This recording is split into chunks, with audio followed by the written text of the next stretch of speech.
Сәлем достар, бүгін сіздермен өте дәмді әрі тез дайын болатын шоколадты пирог жасаймыз.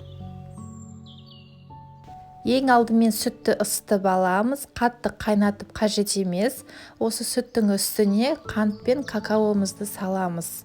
Ең бастысы, қантымыз сүттің ішінде ерейтіндей болу керек. Жақсылап араластырып, шет жаға қойып қоямыз. Қазір массамыздың үстіне құямыз.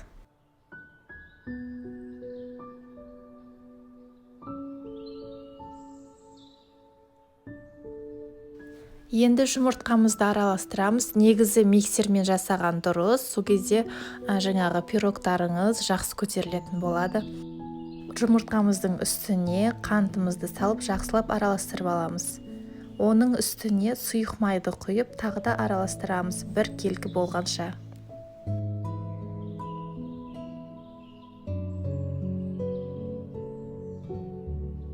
Енді жаңағы дайындап қойған какаомызды осы массамыздың үстіне құятын боламыз және тағы да бір жақсылап араластырамыз.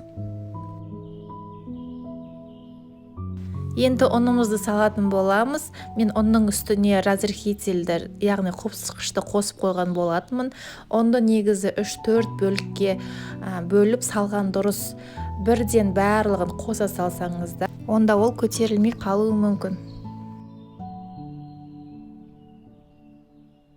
Осымен біздің массамыз дайын, пешті алдын ала қыздырып қойғандарыңыз дұрыс. Осы массаның пирогтың ішіне жаңағы грецкий орех, әртүрлі орехтарды қоссаңыздар болады, немесе жеміс жидектерді қоссаңыздар болады, өз қалауларыңызға қарай. Мен мұнда асел печканың жаңағы табағына пісірдім. Сіздер өздеріңізге ыңғайлы, қолайлы қолдарыңызда бар жаңағы формочкаға салып пісірсеңіздер болады. Біздің пирогымыз пісіп дайын болды. 180 градуста 30-40 минут арасында пісіп шықты. Піскен піспегенін білу үшін ағаш шпажкамен тексеріп көрсеңіздер болады. Дайын болған пирогымыздың үстіне казахстанский шоколад пен сары майды ерітіп, осылай үстіне жақтым. Водяной баняда немесе микроволновкада ерітсеңіздер болады. Бетін сәндеу үшін сахарный пудра немесе басқа да жаңғақ орехтарды қоссаңыздар, сәндесеңіздер болады, өз қалауларыңызға қарай.